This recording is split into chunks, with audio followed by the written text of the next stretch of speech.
Ayan, isang magandang gabi po sa ating lahat, higit sa ating buhay na Diyos. Ayan. At hintayin po lamang natin ang ating mga viewers bago po tayo magsimula sa ating pong programa sa gabing ito.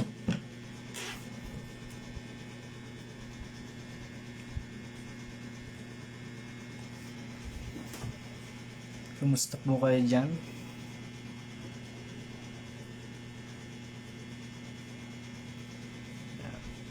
Bigyan muna natin ng sound.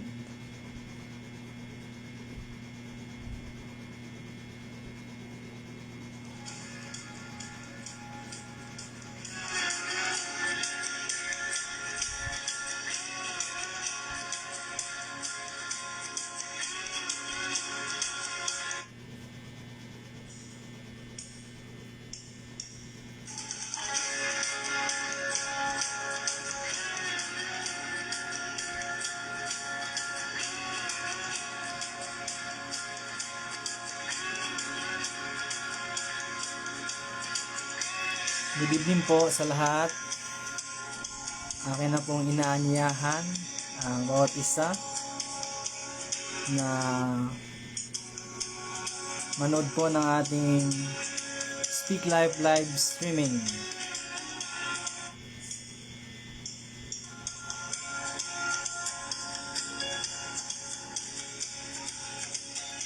Maaari po natin i-share yung ating live sa ating po mga Facebook.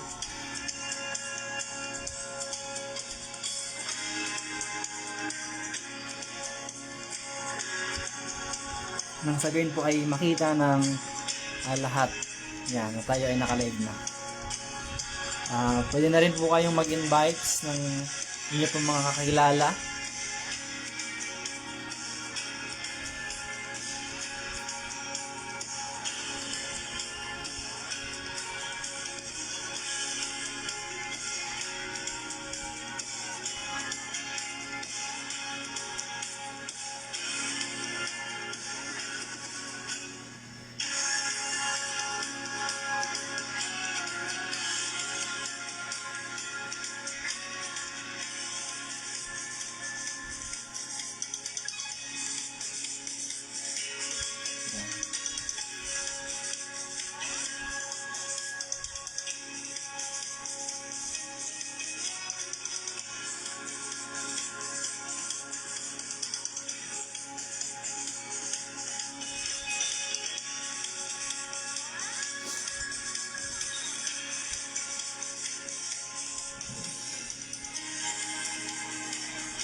Good evening po sa lahat po ng mga viewers natin dyan.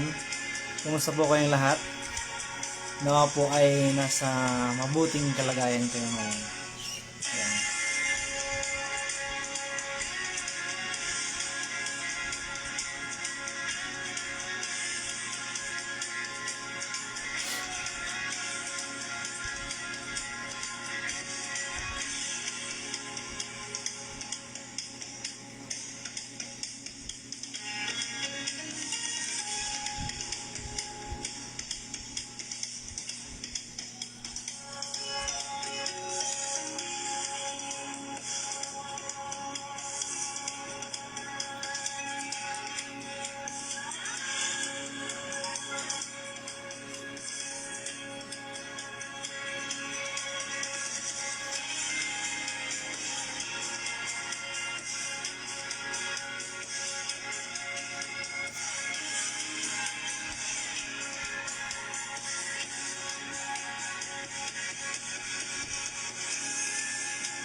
Maayos po ba yung boses ko? Naririnig po ba ng maayos? Paki-check nga po sa inyong mga phone at paki-comment na rin kung naunawaan po ba.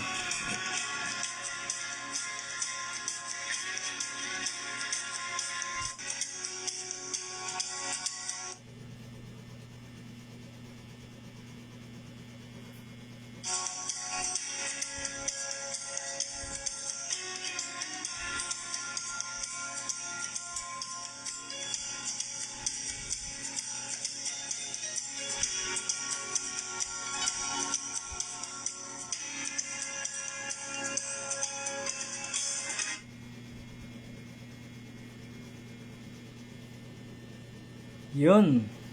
Thank you po, Pastor Alan, Pastor Bong, sa iyong respond. Yan. Thank you din po, Sir Melot. Yan. Sana makisama yung ating internet.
Bali, meron na po pala tayong next schedule for the next month.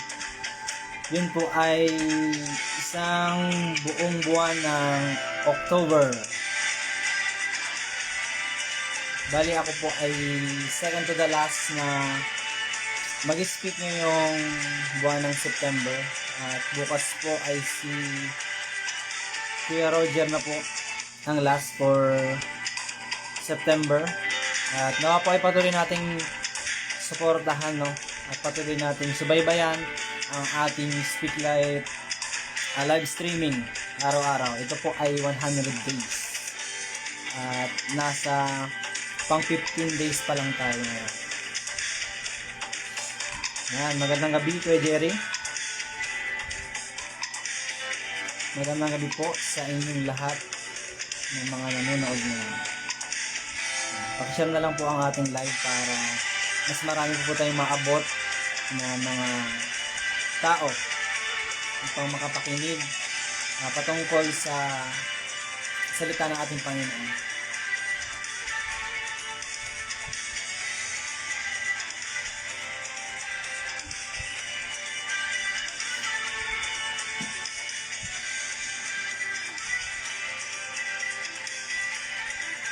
Ano na po siguro, no? Habang po tayo ay naghihintay sa iba natin pong mga kasama, kapatiran. Tayo na po siguro ay nagsimula sa ating pong programa sa gabi nito.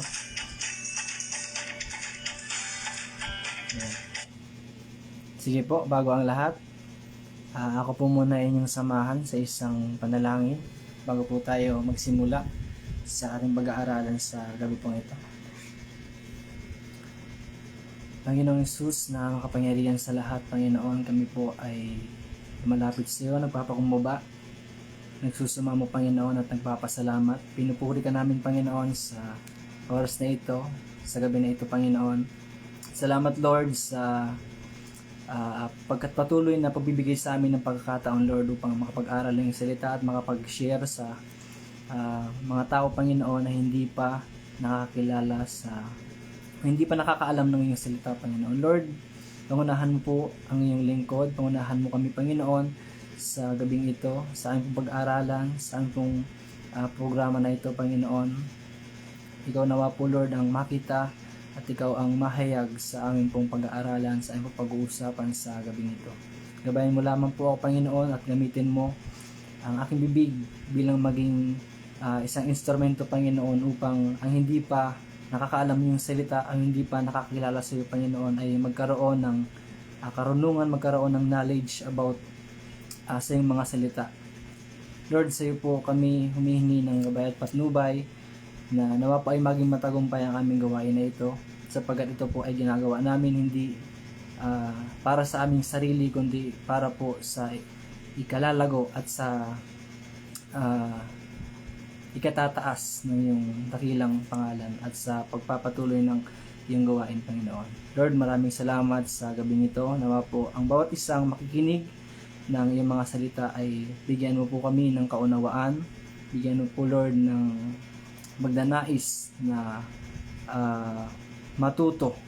At nawa po ang aming mga mapapakinggan, Lord, sa gabing ito ay tumimos sa aming mga puso at isipan at magkaroon po nawa ng kabagabagan sa aming mga puso at magkaroon ng katanungan kung bakit dapat kami ay sumampalataya at sumamba sa nag-iisang Diyos, walang iba kundi ikaw, Panginoong Hesus.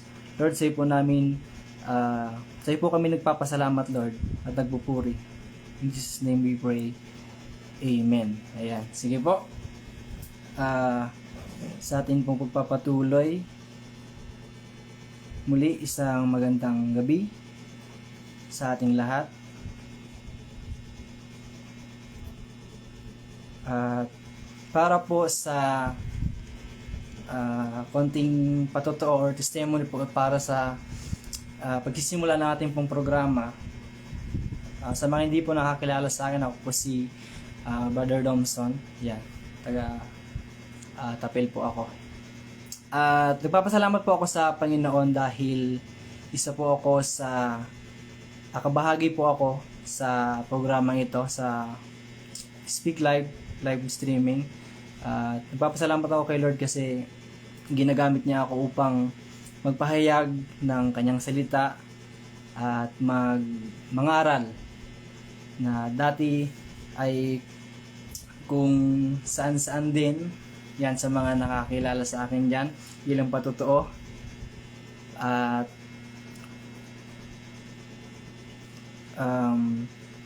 yung mga kaibigan ko na nakakasama ko sa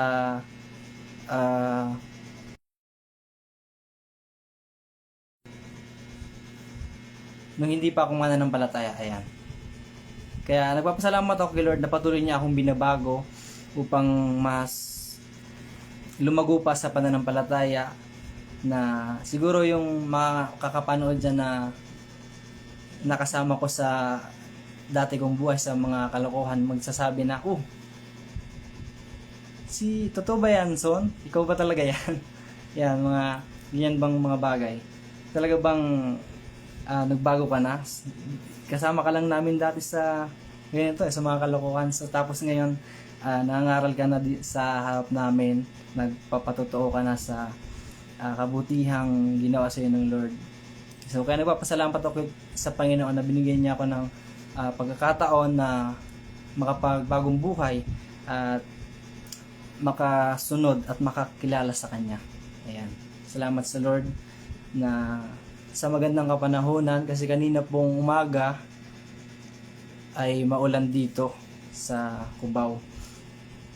Salamat sa Lord dahil binigyan niya tayo ng magandang kapanahunan at magandang internet connection. Ako lang po ay naka mobile data. Yan, nawa makasurvive ito hanggang matapos ang ating live streaming, no, sa gabing ito. Kasi yun din po yung number one struggle bukod sa kuryente sa Barangay Tapel sa coastal area, yung madalas na pagba-brown out and yung mahinang signal. Kaya salamat sa Lord, nawa ang magsusunod pang magsasalita ay magkaroon ng magandang connection sa internet para hindi na i-interrupt yung ating live streaming. Ayan. So, yun lamang po ang aking pinagpapasalamat sa Lord. Salamat kasi nagagamit niya ako upang ipangaral yung salita ng Diyos at ipatotoo sa mga tao na ang bawat isa ay pwedeng magbago. Ayan. Ang bawat isa ay pwedeng magbalik loob sa Lord na habang po tayo ay nabubuhay, meron tayong pagkakataon at wag nawa po nating sayangin yung pagkakataon na makapagbagong buhay na kasama ang ating Panginoon. Okay? So, sa short recap naman po about sa pinag-aralan namin nung linggo ako po ay nakapag-church sa FOM Antipolo. At yung natutunan ko dun sa pinangaral ni Pastor Alwin ay yung dapat ang ating pananampalataya ay hindi nakasandig or hindi nakabase sa ating emosyon. Yan. Kasi kung nakabase ito sa ating emosyon, ibig sabihin apektado ng emosyon ng ating katawan, 'di ba? Like for example, kapag in love ka, masigla yung pangangatawan mo. And kung ikaw naman ay malungkot, malumbay yung pangangatawan. So, dapat yung pananampalataya natin ay hindi lamang nakabase sa ating emosyon kung tayo ba ay okay, lagi tayong nasa church. Kung may problema naman tayo, ay hindi na tayo magsisimba, di ba? So, yung emosyon ay laging nakakonekta sa ating physical. Kaya dapat hindi nakabase yung ating pananampalataya sa ating emosyon. Dapat nananampalataya ka kahit ikaw ay masaya man o malungkot man tayo. Dapat hindi nawawala yung pananampalataya. Dapat hindi nagbabago yung pagtingin natin sa ating Panginoon, yung relasyon natin sa Diyos. Ano man yung pinagdadaanan man natin, natutuwa man tayo, umiiyak man tayo, dapat lagi nating maaalala na yung pananampalataya natin sa Lord ay yun yung mas dapat nangunguna sa atin, hindi yung ating emosyon. Kasi kapag nagpadala tayo sa ating emosyon, doon na tayo madadala ng ating laman. 'Di ba? Sabi nga sa Bible, ang espiritu ay nakahanda, ngunit ang laman ay mahina. 'Yun po yung aking natutunan about sa dinala ng ating pastor sa nung last Sunday, kahapon lang po. Yan, sa Antipolo. And marami talaga tayong mararamdaman and maaari tayong maging masaya at malungkot sa ating pamumuhay, pero dapat hindi niya maapektuhan yung pananampalataya mo sa Diyos. Ano bang ibig sabihin nun? Ibig sabihin, kahit makaramdam ka man ng mga kabigatan sa buhay, kasi yan po ay natural na. So, kasama na po yan sa buhay mananampalataya na ikaw ay mahihirapan. Hindi po sabi po ng ating mga nakaraang speaker, hindi po nangako ang Lord na kapag tayo ay sumunod sa Kanya, magiging magaan lahat. So, nariyan po yung mga pagsubok, nariyan yung mga kabigatan sa buhay, nariyan yung pagkontra sa atin ng ating mga mahal sa buhay, pamilya, pero dapat hindi maging basihan yun or maging way na mawala tayo sa pananampalataya. Kasi kasama na po yan sa ating pagsunod sa Diyos. Yung tayo ay makakaranas ng mga hirap. Diba sabi nga dun sa mga pinag-aralan natin ng mga nakaraang speaker, ay tayo ay uusigin. Okay? So, kaya dapat mas panatilihin pa nating malakas, or dapat mas pinapalakas pa natin yung ating pananampalataya sa Panginoon upang hindi tayo mawala sa Kanya. Kahit anumang pagsubok pa yan, malungkot man tayo.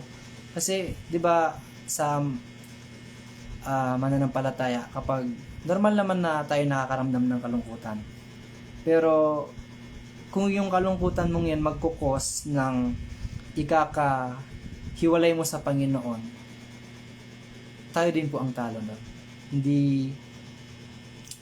Hindi siya makakatulong. So, kailangan po nating palakasin at kontrolin yung ating mga emosyon at yung ating pananampalataya. Dapat yung ating mas priority. Okay? So, sige po. Tayo po ay muling mag-aaral sa ating tema pa rin, which is nasa Matthew 10 verses 16 pababa. So, ito po yung di ba na talakay ni Brother RJ kagabi, yung about sa gospel. Yan. Sabi niya dun sinabi ni Apostle Paul dun sa Romans 1 na ang gospel ay ang kapangyarihan ng Diyos, no, na magligtas. Muli po ako natin basahin.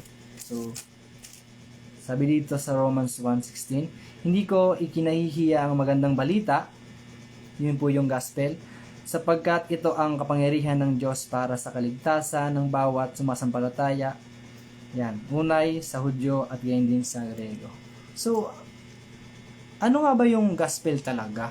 'Di ba? Yung gospel po ay good news na sinasabi dito, magandang balita or mabuting balita sa ibang salin ng Biblia.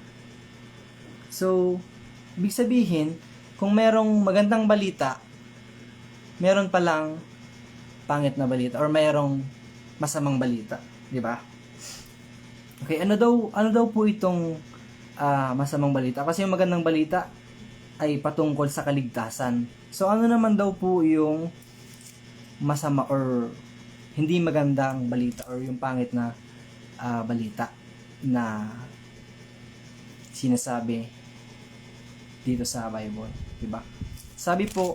Ang sinasabi po kasi sa Romans 3:23, sapagkat ang lahat ay nagkasala at walang sino mang nakaabot sa kaluwalhatian ng Diyos. Yan. So, bigyan ko lang po ng konting parang context, or baka po meron kasi tayong nanonood dito na bago-bago lang. So, ano ba yung ibig sabihin nito? Ibig sabihin, yung lahat daw po ay nagkasala at walang sino mang nakaabot sa kaluwalhatian ng Diyos. Ibig sabihin, yung mga nagkasala, sabi sa pagpapatuloy sa Romans 6:23, ang kabayaran daw po ng kasalanan ay kamatayan. So, yun po yung bad news, yung masamang balita na sinasabi dito. Romans 6:23, sapagkat kamatayan ang kabayaran ng kasalanan, ngunit ang walang bayad na kaloob ng Diyos ay buhay na walang hanggan sa pamamagitan ni Kristo Jesus na ating Panginoon. Yun po yung sinasabing good news, yung kaligtasan. At yung bad news ay yung kamatayan. Hindi lang po ito kamatayang physical, kundi ito po ay tumutukoy sa kamatayang spiritual. Okay? Tayo po ay naniniwala na si Jesus Christ lamang po ang Diyos at wala ng iba. Okay? At lahat po ng naniniwala na si Kristo ang Panginoon ay tinatawag na Christians. From the root word Christ, Christians. Yung mga tagasunod po ni Kristo ay tinatawag na Christians. Regardless kung anumang religion mo, kung born again ka man, or kung ano pa. Basta ikaw ay tagasunod ni Kristo, tinatawag kang Christian. Okay?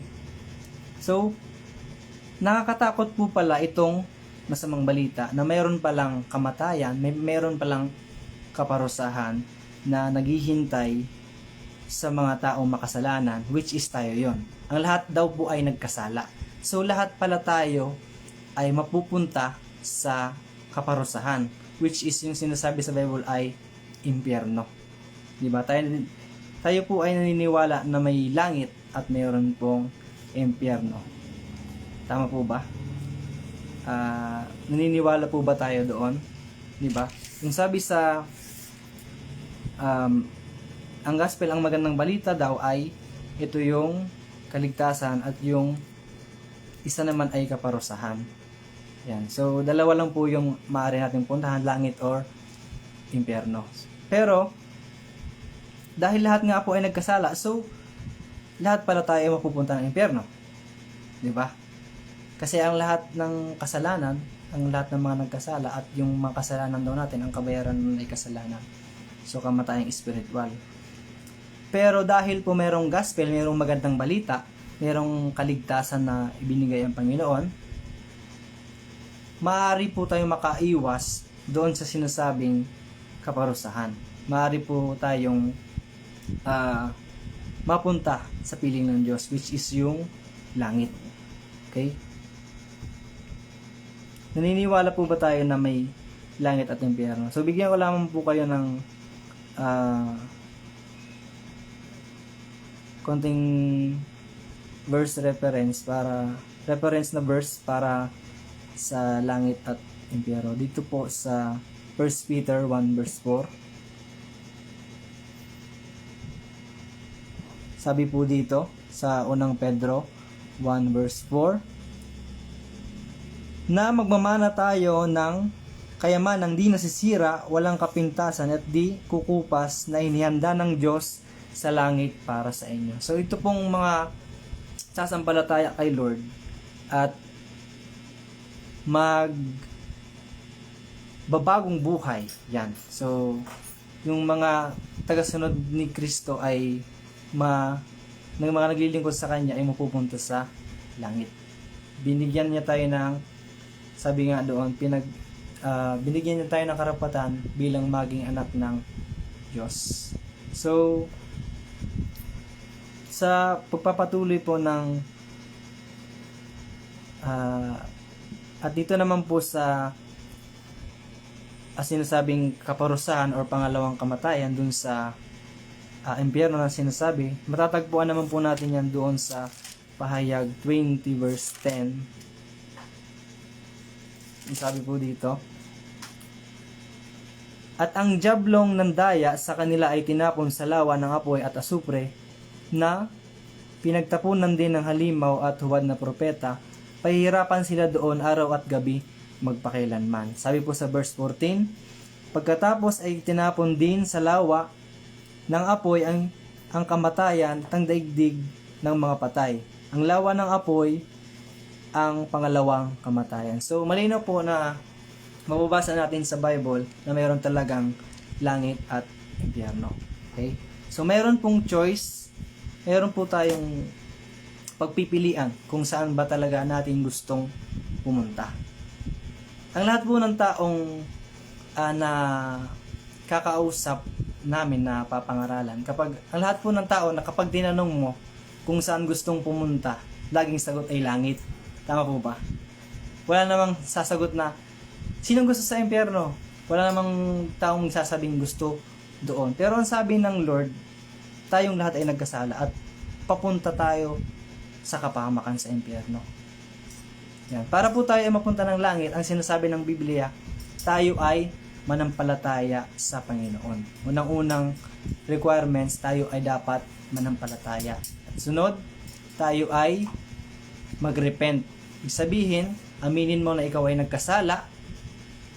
Sabi naman po ng Biblia ay kung inaamin mo na ikaw ay nagkasala, ang Diyos ay magpapatawad sa atin. Okay? And hindi lamang natatapos doon sa pananampalataya at paghingi ng tawad sa Diyos. Kasi ang Diyos po ay mapagpatawad. Humingi ka ng repentance, ikaw ay mag-repent sa Lord at ikaw ay patatawarin. At yung mga taong pinatawad at iniligtas na ng Diyos ay hindi na dapat po nagpapatuloy sa kasalanan. So ito po yung ay tinatawag na born again. Hindi po ito religion, kundi ito po ay lifestyle. Yan, sa mga hindi po nakakaalam. Kasi kapag sinabi po kasing born again dito sa atin ay mga born again ngayon, religion yun. Ang tunay pong born again ay ipinanganak muli, hindi sa laman, kundi sa spirito, sa spiritual. Sabi doon, ikaw ay bago nang nilalang. Yung dati mong pagkatao is wala na.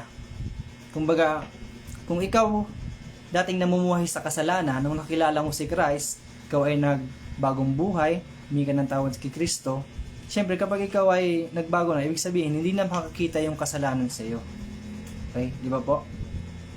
Kasi, yung kasalanan na pinatawad na at gagawin mo pa ulit, parang hindi na siya, yung paulit-ulit na kasalanan mong ginagawa, hindi na siya makatarungan. Di ba? So, lahat ng hiningi natin sa Diyos na pagkakamali, dapat hindi na natin siya ginagawa ulit. Yun yung sinasabing born again. Yung mamuhay ka na sa pagiging makadiyos, sa makadiyos na pamumuhay, sinasabing Christ-likeness. Hindi ka na namumuhay dun sa kasalanan. Yun po yung sinasabing pagbabagong buhay or born again. Hindi lang siya basta label o tinatawag sa taong makadiyos, kundi ito po ay lifestyle. Okay? Ito ay isinasa pamuhay. Yan. At bilang isang Kristiyano or nagbagong buhay sa ating Panginoong Hesus, tayo po daw ay makakaranas ng makakapagsubukan. Tayo ay makakaranas ng mga bagay na hindi pa natin nararanasan nung tayo ay hindi pa mananampalataya. Tayo ay uusigin, tayo ay, sabi dito sa ating tema, di ba? Tayo ay ihaharap sa mga, sabi dito, dadalhin kayo sa mga gobernador at mga hari nang dahil sa pagsunod ninyo sa akin. So, yun po yung sinasabi dito na makakaranas tayo ng mga pag-uusig. And ang mga Kristiyano po na nabago na sa Panginoon ay yung tinatawag na dapat yung na-receive mo na kaligtasan na ipinangaral sa iyo, dapat mo ring i-share sa iba. Yun po yung tinatawag na, sabi dito sa Marcos, ay Great Commission or yung dakilang tagubilin na ikaw na naligtas na, dapat ipahayag mo rin sa ibang tao na nangangailangan ng kaligtasan. Kaya nga po tayo nagkakaroon ng live stream na katulad nito, kasi para ma-share din natin sa iba na yung hindi pa nakakaunawa o hindi pa nakakarinig ng salita ng Panginoon ay magkaroon din sila ng kaligtasan or magkaroon din po sila ng idea about sa meron palang langit, meron palang impyerno, meron palang buhay, meron palang kaparusahan naghihintay sa mga taong masama. Yan. Meron palang naghihintay na kaparusahan or pangalawang kamatayan sa mga taong hindi sumusunod sa Diyos. So, yun lamang po ay konting kaalaman patungkol doon sa gospel and sa langit at impyerno. Okay? Sa pagbabagong buhay, sa pagrepent, and kasunod na naman din po nun, kung ikaw ay nagbagong buhay, ay yung pagpapabautismo, kasi ang sinasabi po ng Lord upang tayo ay maligtas, unang-una kailangan tayo manampalataya, magrepent, at mabautismuhan. Ayan, at magpatuloy sa makadiyos na pamumuhay. So, yun nga po, sinabi ko kanina na wala namang taong gustong mapunta sa impyerno. Lahat naman ng tao gusto palagi sa maayos na buhay. Diba? Wala namang tao magkasabing hindi ko gusto sa langit kasi maganda doon. Kundi, ang laging sasabihin ng tao, gusto ko sa langit kasi maganda yung buhay doon. Ang problema nga lang sa atin, gusto nating mapunta sa langit, hindi naman tayo gumagawa ng mga makalangit na bagay. Diba? Ganun yung nangyayari sa isang tao na gusto mo palang maligtas pero ayaw mo namang sumampalataya, ayaw mo namang sumunod sa Diyos. So, yun lamang po yung mai-share ko sa about gospel, no? At mapunta po tayo dito sa ating tema sa Mateo 10. Yun lamang po ay konting idea lang naman sa mga taong hindi pa nakakaalam or hindi nakasunod sa ating live stream, para magkaroon po tayo ng idea kung bakit ba ipinangangaral yung salita ng Diyos, bakit ba kailangang ipahayag yung magandang balita ng Diyos. So yun po ang aming dahilan, ang aming tawag dito.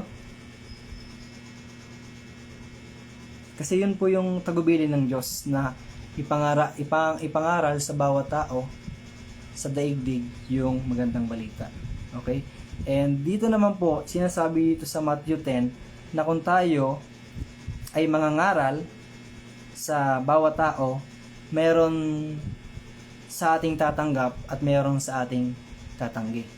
Yan, di ba pa ulit-ulit na po natin binabasa yung Matthew 10, at dito po sinasabi na isusugo tayo, di ba, sa gitna ng mga asong gubat, kaya maging matalino kayong gaya ng mga ahas at maamo gaya ng kalapati. So, ibig sabihin ba, Lord, sinusugo ko ba kami upang mapahamak? Kasi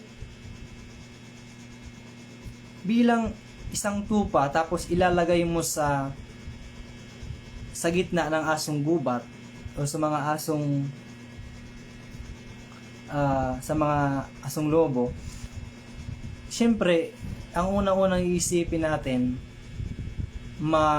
pwedeng kainin ng asong gubat yung tupa, kasi 'di ba ang prey ng mga asong gubat ay yan, for example tupa, yung mga mabait, yung mga maamo.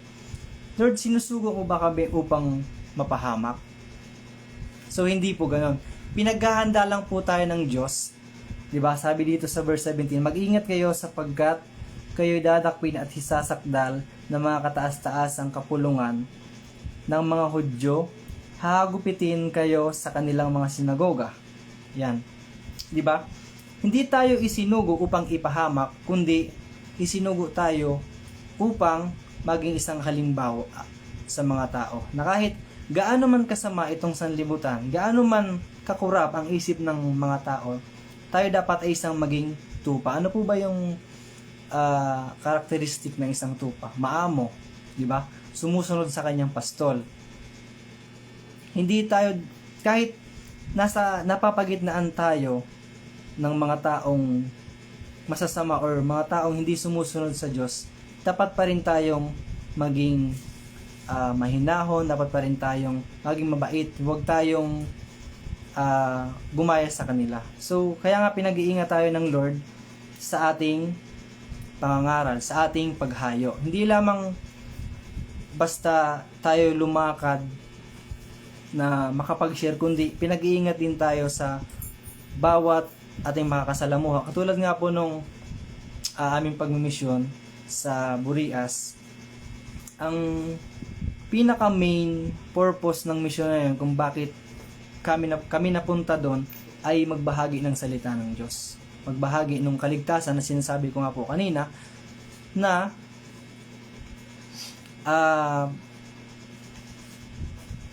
na magsisi ang lahat ng mga taong makasalanan at magbagong buhay. Hindi upang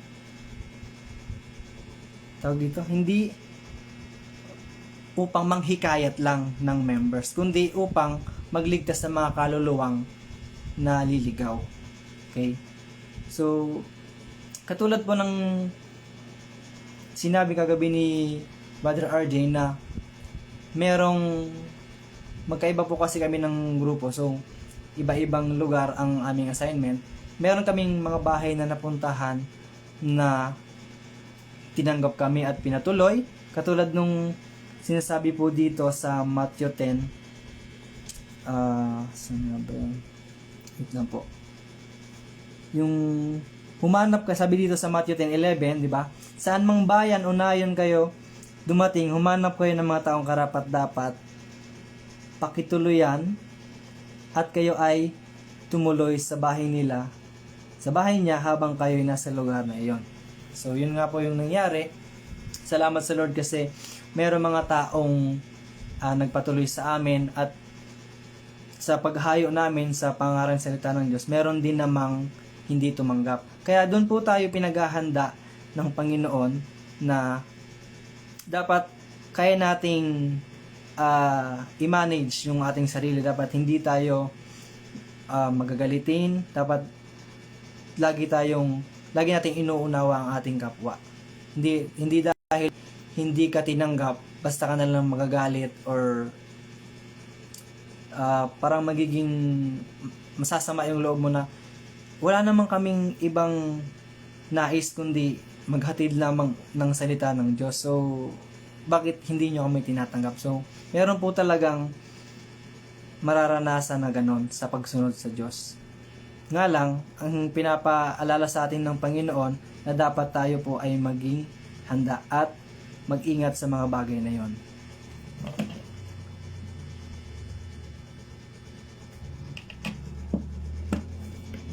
So, patuloy po tayo.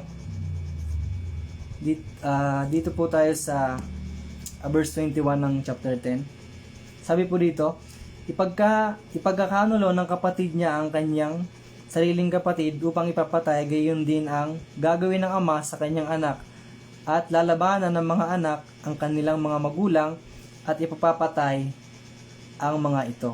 So, sabi pa sa 22, kapuputan kayo ng lahat dahil sa pagsunod sa akin, ngunit ang manatiling tapat hanggang wakas ang siyang maliligtas. So, hindi naman po lahat ng mananampalataya or ating mga kasama ay yung mga kasama natin sa bahay ay lahat mananampalataya.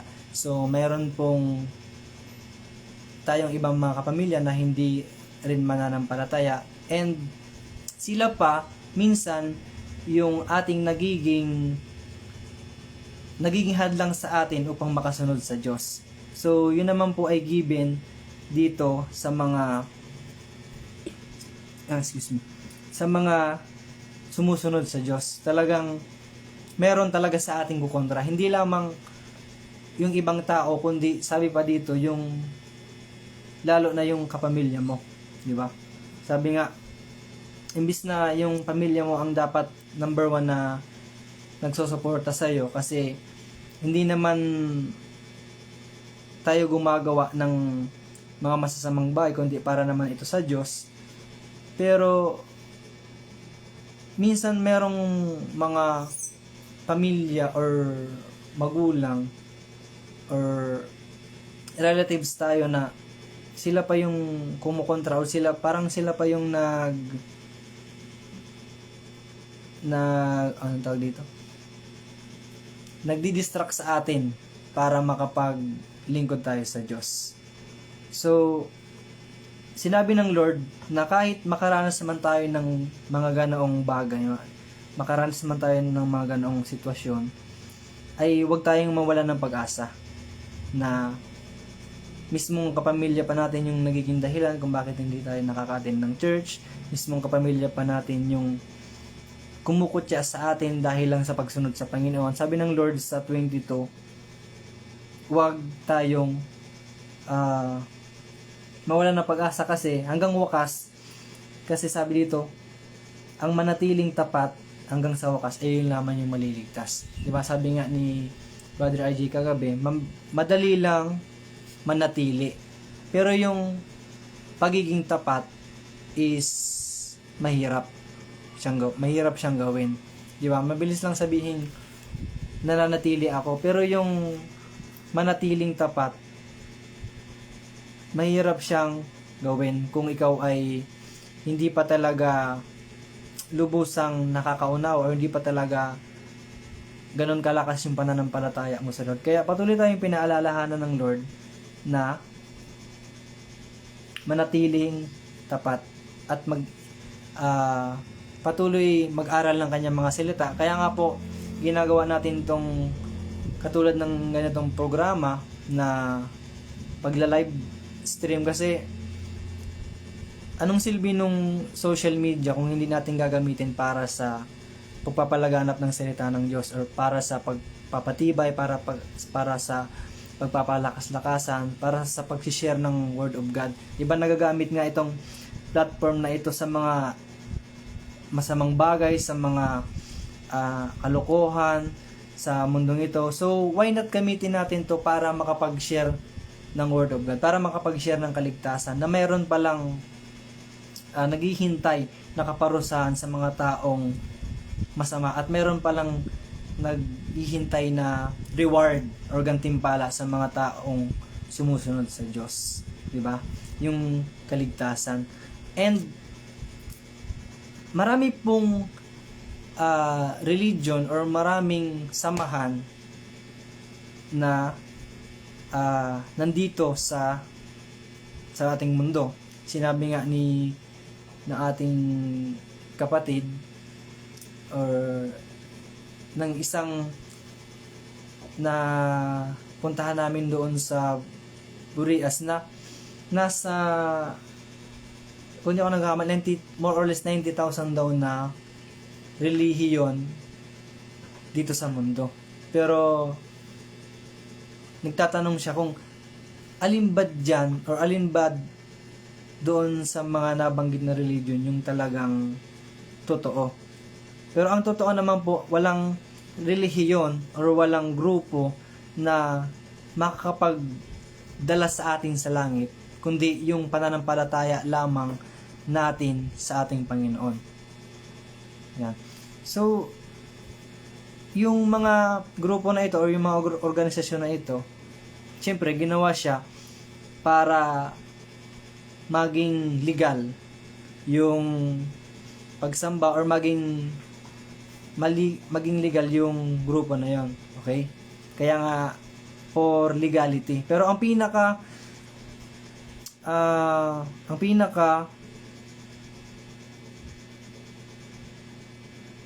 ang tawag dito, nawawala ako.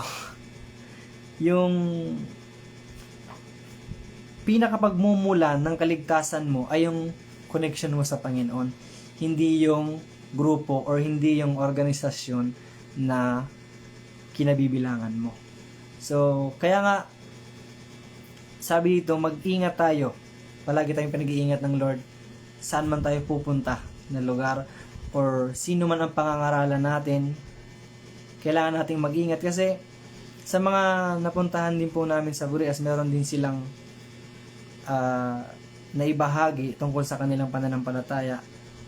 Hindi naman tayo umahayo upang magparami ng members or mag-recruit, kundi gusto lang nating i-share yung salita ng Diyos, yung kaligtasan, 'di ba, na ating tinanggap mula sa Panginoon. Kasi useless naman po yung napakarami natin sa isang organisasyon kung hindi naman lahat merong totoong pananampalataya.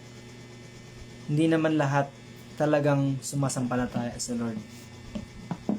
So, ang sinasabi po ng ating tema, di ba, dun sa itong Mateo 10 is sinasabi mobilize for the harvest or pinakilos sa pag-ani. Ano bang tawag doon? Pinakilos para sa pag-ani. Ayan. Okay. And doon sa mga napag-aralan natin nung last tema natin, ang sinabi doon, maraming aanihin kung kaso nga lang kukunti yung mga ani.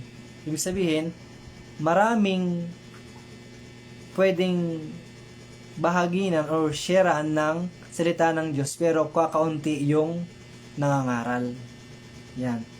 And kaya po tayo nangangaral, hindi lamang sabi ko kanina magparami ng members, kundi magbahagi ng kaligtasan. So ibig sabihin na ikaw na nangangaral ngayon at yung pinangaralan mo na nakakaintindi ay makapag-share din naman ng kaligtasan sa iba, di ba?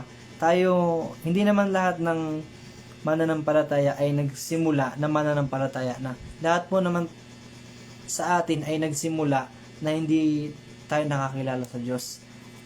Kaya nga lang, tayo ay na bahagi na ng salita ng Panginoon. Kaya tayo naman yung ngayon yung nagbabahagi ng salita ng Diyos sa mga panahon na ito. Yun po yung iniutos sa mga alagad ni Kristo na ipangaral yung kanyang salita. And maging sa hanggang ngayon, sa panahon natin ngayon, tayo na yung inutusan upang mangaral ng salita ng Panginoon. Kaya nga, kaso nga lang, tayo ay pinag-iingat sa bawat misyon or bawat lugar na ating pupuntahan at bawat taong ating makakasalamuha. Kasi hindi naman po lingid sa inyong kaalaman na marami po talagang mga tao ngayon na ginagamit yung salita ng Diyos or ginagamit yung Biblia hindi para magbahagi ng kaligtasan kundi gawing minsan ginagawang hanap buhay, and yung iba naman inililigaw or inililihis ng landas. Kumbaga merong nagbabahagi na hindi naman talaga nakasulat sa Biblia. So, hindi naman talaga wala naman sa Biblia yung kanilang ipinapangaral. O yung iba ay iniiba ng turo. So, kaya hindi lamang dapat mag-ingat yung tagapagturo, kundi maging po yung mga tinuturuan. So, sa ating pong mga tagapakinig at nanonood ngayon, kung meron man po sa atin na mangaral na hindi naka-ayon or hindi nakasulat sa Biblia, wag po nating paniniwalaan. Kagaya po ng sinabi ng ating pastor nung last Sunday, na kahit anghel man ang mangaral sa inyo or magsabi nito sa inyo na iba sa ipinapangaral ni Pablo, si Pablo po ang nagsabi noon na iba sa pinapangaral namin ay huwag niyong paniwalaan. Diba? Huwag po tayong basta maniwala na kapag sinabihan ka ng ganito, ganyan, magtanong po tayo. Hindi lamang dahil pinangaralan ka tapos wala kang alam patungkol sa Biblia ay basta ka nalang maniniwala. Kailangan din po nating magtanong. Kailangan din po nating magsiyasat kung totoo ba talaga yung sinasabi ng taong ito. Maging kahit ako po sa inyo, kung inyo pong na pagtatanto na hindi na pala naka-align yung sinasabi ko sa Biblia, maaari nyo po akong i-correct. Okay, maaari po ninyo akong sawayin. Kung hindi nakaayon, kung hindi naka-align sa salita ng Diyos yung aking ipinapangaral. May karapatan po tayong magtanong at may karapatan po tayong sumagot din yung nangangaral. Para i-depend talaga kung ano yung ipinapangaral niya, kung talaga bang yan ay totoo or kung yan lang ay gawa-gawa mo or galing na lang sa'yo. Kung hindi tawag dito, kung yan ba talagang sinasabi mo ay galing sa Biblia or sa sarili mo na lang opinion. Yan. Lang po.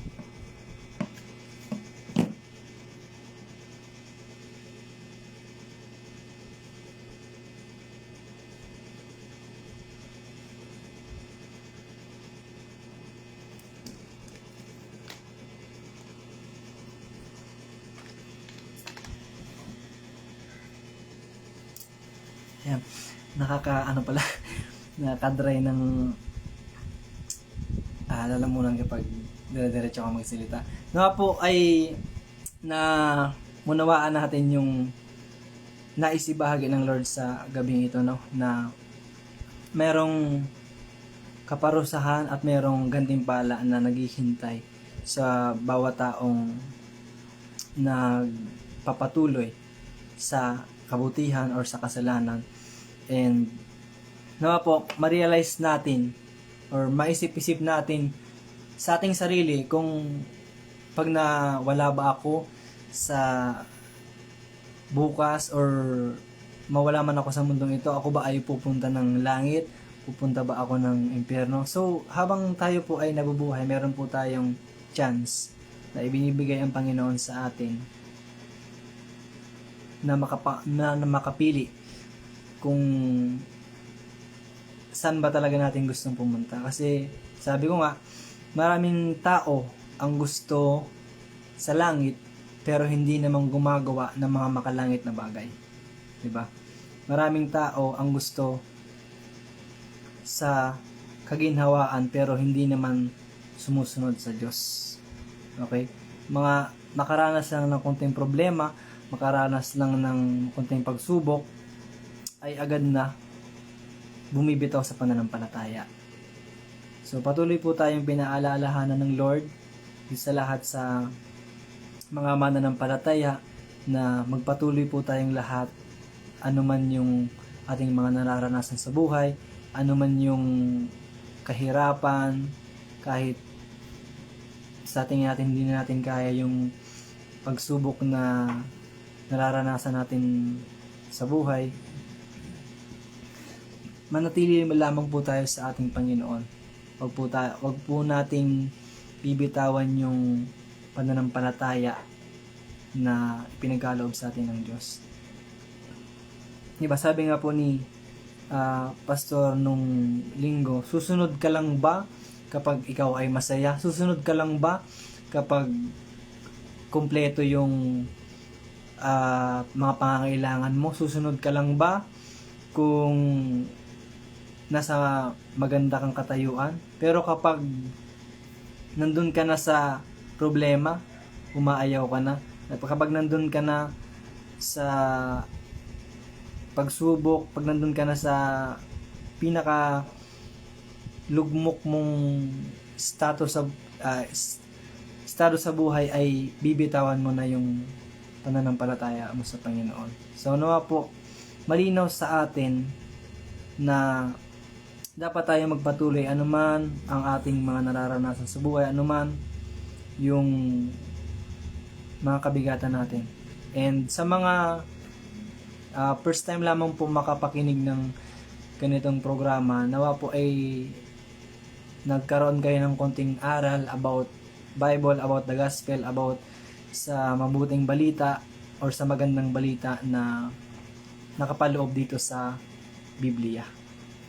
Yun po yung gospel, sabi nga, gospel of salvation na nakapaloob or makikita natin sa Biblia. Yung para sa ikaliligtas ng bawat isang sumasampalataya sa ating Panginoong Jesus. Ayan. So, siguro yun lamang po ang aking maibabahagi sa gabing ito. Nawa po ang bawat isang nakapakinig ay merong naunawaan, kahit ganun lamang yung aking naidala. So salamat po sa inyong pakikinig at salamat po sa inyong pag-antabay sa ating live stream. At nawa po huwag kayong magsawa na patuloy na suportahan yung ating pag-aaral ng salita ng Panginoon dito sa Facebook, and na po ay gabayan tayo ng Diyos palagi. So sige po, tayo po ay dumako sa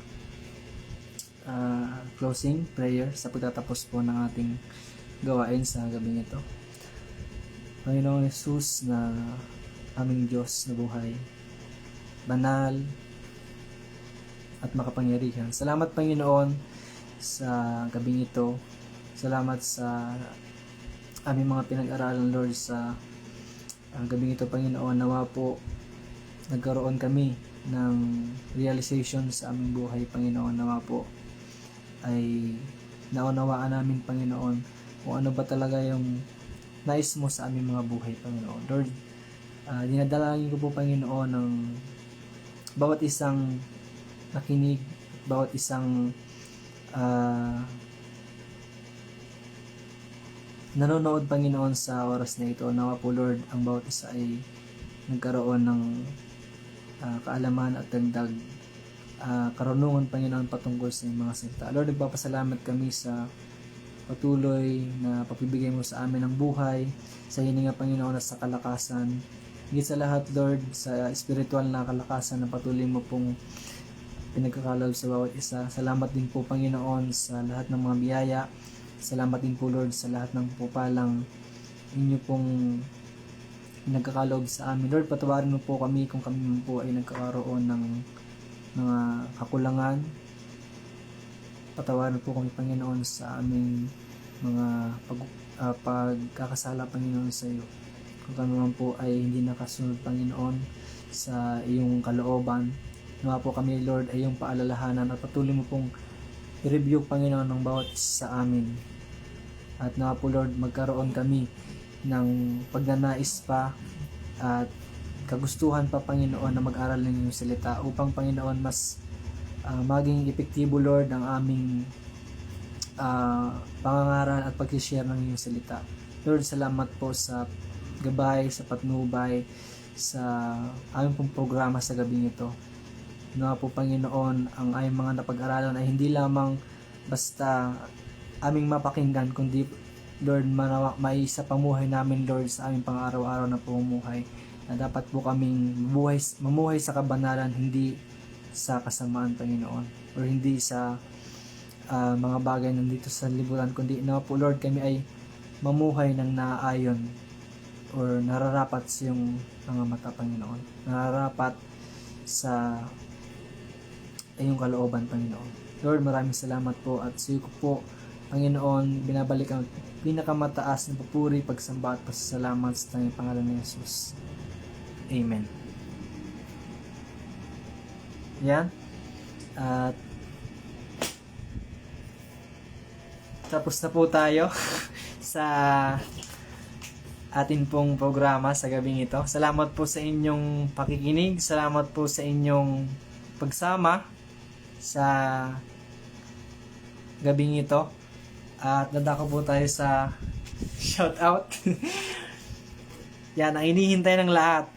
Shout out. Yan, shout out po sa ating mga leaders sa pangunguna po ni Sister Leia at ni Sister Ana sa programang ito, sa ating Speak Live live stream. Salamat po sa pag-guide ninyo sa bawat isang nangangaral at sa bawat isang nagsasalita araw-araw. And shout out po kay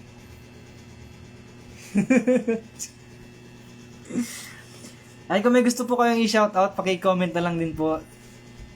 And kapag ito po ay nabasa ko, ay shout out natin. So, shout out po sa FOM Antipolo. Unang-una po kay Pastor Alwin, kay Pastora Mirna, and kay Sister Nori, kay Sister Shirley, Sister Weng Reyes, Sister Lois, Mami Lot, Sister Che, and Brother Roger, Sister Vicky, Brother Jeff, Sister Janet, and Mami Silden. At kay Brother Tony, Brother JC, Brother Jerry, at kay Brother Ryan. Sino pa ba? Sa mga hindi ko po nabanggit, huwag po kayo magtatampo sa akin, ha? Yan, kay Pastor Jay sa Dulong Crusher, kay Sister Rodeline, and shoutout din po sa ating mga kapastoran dyan sa Bicol, Pastor Vicente, sa amin pong head pastor, and kay Pastor Berting, Pastor Al, Pastor Bong, Pastor Carl, and shoutout po sa... Sige, dito na lang tayo sa comment section. Shoutout kay Sister Christine Ann Sulos. Tama ba? Okay. Kay Ate Monang. Yan, na naka-tune in from Cavite. Watching from Cavite. Yan, salamat po sa patuloy na pagsuporta. Shoutout kay Sister Den. Yan, sa ating mga youth. And kay Sister Imang, Sister Rika, sino pa ba? Sister Vanessa Vance, Sister Pauline, Brother Chris, and kay sa aking kababata si Miko Rase. Yan ay Brother Miko, Brother Dom lang mix. Yan, shout out kay Sister Rika Bersabe na taga Piduran, and sa lahat po natin mga kapatiran dyan sa Badian, kay Sister Betchay, at sa kanya po mga kasamahan dyan sa Morocco. Yan, tayo po ay international. Nakakaabot na po tayo sa ibang bansa sa ating pag-live stream na ito. So kaya po iniimbitahan ko po ang lahat na wala pala yung nakalimutan pala natin maglagay ng ng background music. Sorry. Yan, kay Sister Jobel Jeronimo, salamat po na palaging nakatutok ang mga youth ng Burias. Yan, nakalimutan ko po palang i-share yung ating live dun sa ating mga kapatiran sa Piduran sa Burias shoot kanina. Sorry po. And salamat din po sa shout out din pala yung sa ating mga kapatiran dyan sa Burias, kay Sister Althea, kay Sister Jubel, yan, kay Auntie Gina, yan, kay Sister Christina, and sa kanya pong asawa. Yan, God bless po sa lahat. At iniimbitahan ko po kayo na bukas po meron pa rin po tayong live stream. Ito po ay 100 days, and si Brother Roger na po ang susunod bukas. Na po ay patuloy nating suportahan at antabayanan at i-share na rin. Yan, shout out sa 700 plus followers ng Speak Live. At nakikiusap po ako sa inyo na i-share natin yung live stream na ito. Yan, sa bawat isang naka-like and follow sa ating page. Ito po ay hindi not for the views lamang, kundi ito pong ginagawa natin namin ay hindi para magpasikat, kundi para ibahagi yung salita ng Panginoon. Okay? So, salamat po sa inyong lahat. At dito na po ako nagtatapos. Thank you.